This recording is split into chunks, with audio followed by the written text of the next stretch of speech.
이제 추행과 관련해서 이 법률 대리는 과거 대법원 판례를 얘기했어요.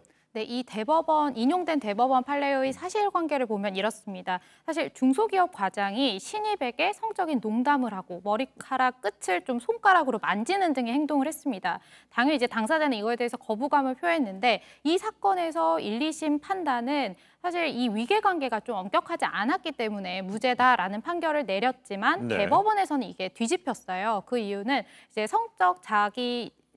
성적인 것에 반해서 자신의 실제로 피해자가 수치스럽게 생각을 했다라고 하면 이것은 이제 강제추행에 해당한다라는 판결이라는 거죠. 네. 만약에 이 판결을 대입을 해서 본다면 이 사건 역시 피해자의 의사에 반하는 신체적인 접촉과 언어적 성적 접촉을 계속했기 때문에 위력에 의한 추행에 해당하지 않겠냐. 근데 이제 이것은 어찌되었던 그런 사실이 있었다라는 것을 전제로 하고 피해자 입장에서는 이렇게 판례를 인용한 것으로 보입니다. 근데 피해자 측은 서울시의 진상조사단 합류 요청에 대해서 사실상 거부 입장을 밝혔습니다. 오늘까지가 시한이었잖아요. 그러면서 국가인권위원회가 나서야 한다 이렇게 주장을 했어요.